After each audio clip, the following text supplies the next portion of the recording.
In what might be the biggest miracle in decades in the land of Israel, a huge terrorist bomb plot exploded, but not as the terrorists planned. Israel is delaying the release of 620 terrorists after the latest humiliating hostage release by Hamas. And Hezbollah and Beirut just got a wake-up call when Israeli jets swooped down on a huge funeral for Hassan Nasrallah. All this and more on today's show. I'm Josiah Hilton, and this is the Israel Guys. Israel just experienced maybe the biggest miracle in decades. On Thursday night, several terrorists in several different locations across central Israel planted bombs on public transportation buses and set their timers for 9 a.m. the next morning. Now, 9 a.m. here in Israel is one of the most congested times for morning traffic and one of the busiest times when it comes to public transportation.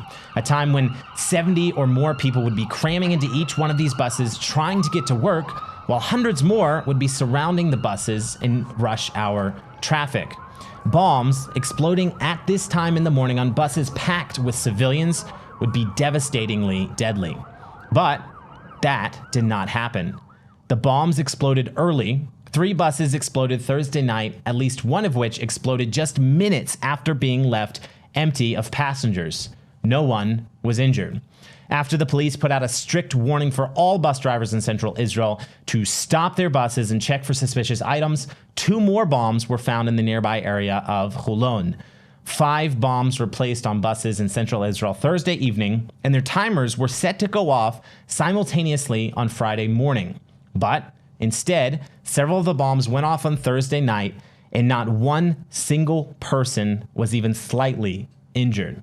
How is that even possible? 5 huge explosives on 5 different public buses, and no one was hurt?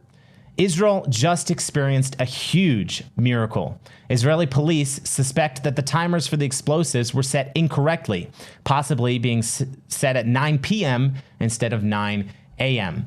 Channel 12 News reported at least one of the bombs bore a note in Arabic and Hebrew stating "Revenge from the Tulkarem refugee camp." Now, Israel has been conducting major operations in Tulkarem camp, destroying terrorist hotbeds.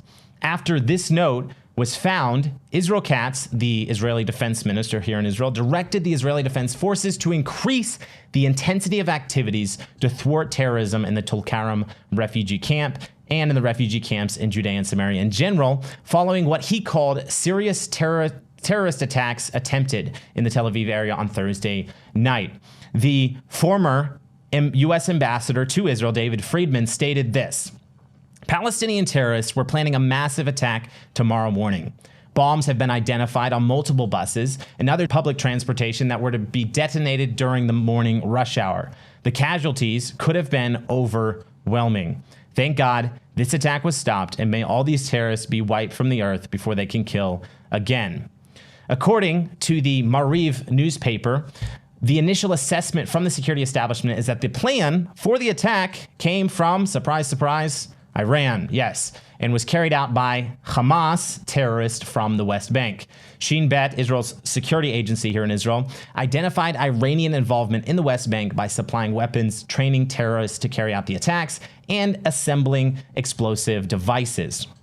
The Jerusalem Post reported the IDF was instructed to crack down on counterterrorism and operations in the West Bank in response to Thursday night's bus bombings.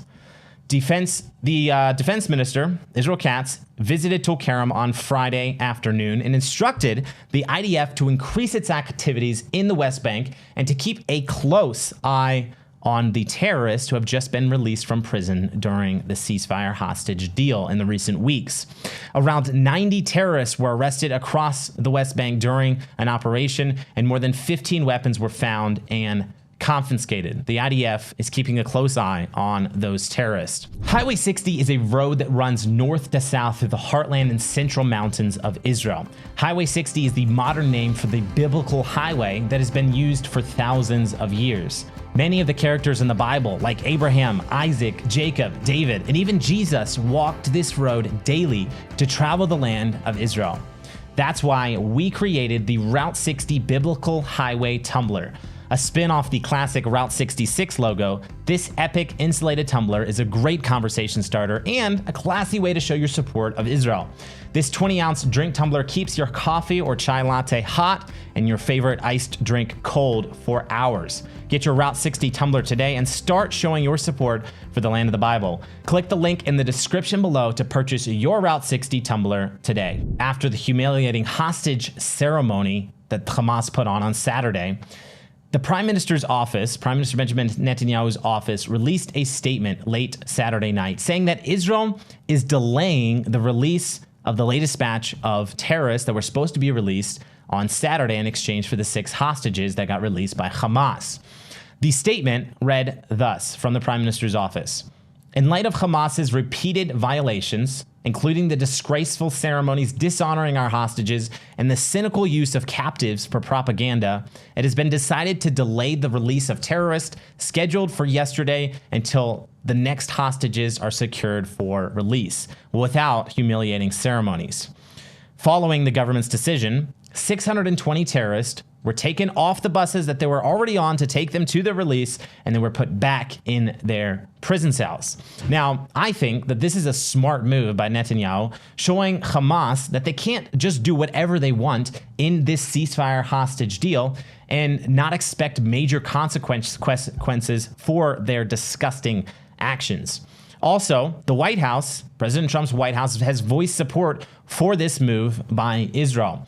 The White House National Security Council spokesman Brian Hughes said, quote, given Hamas's barbaric treatment of the hostages, including the hideous parade of the Bibas children's coffins through the streets of Gaza, Israel's decision to delay the release of prisoners is an appropriate response. He added that President Trump is prepared to support Israel in whatever course of action it chooses regarding Hamas. Okay, so yesterday in Beirut, tens of thousands of terrorist mourners, namely those who mourn terrorists, and thousands of terrorists themselves, Hezbollah terrorists, gathered to mourn the death of the arch-terrorist Hezbollah leader Hassan Nasrallah, who was killed in an airstrike by Israel on September 27th of 2024. As you can see in these pictures and videos, there are thousands of people gathered in the streets and in a huge stadium, all dressed in black to mourn their death cult leader. As the funeral begins, the crowds were startled by, guess who? Israeli fighter jets who flew over the packed stadium. The jets flew at low altitude to make clear to everyone who the real authority in Lebanon's skies are. The crowds then began chanting, "Death to Israel, death to America." Israel didn't stop there. They further taunted the mourners at the Hezbollah funeral even more when, during the funeral, they released the footage from the IDF strikes that killed Nasrallah back in September. The videos of the strikes from the aircraft that ended up killing the Hezbollah leader in his bunker. Now, this was a masterful way for Israel to really show Hezbollah and Israel, who really got their butts kicked in the recent war. Also, the new leader of Hezbollah, General Secretary Naim Qassem, was so scared of being eliminated by Israel if he came out into the open that he did not even attempt to show his face and attend the funeral in person. Instead, he gave a televised address to the crowds at the funeral, hiding in some underground bunker like the true coward that he actually is.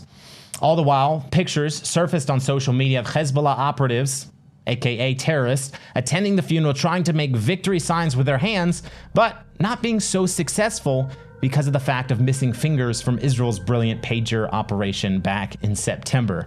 Guys, if you are wondering who is fighting on the behalf of Israel, I think it is clear to see that the mighty one of Israel is watching over his people continually. Guys, thanks for watching. Don't forget to purchase your very own Route 60 tumbler. Link is in the description below. Subscribe to the video and get the conversation going down in the comments below.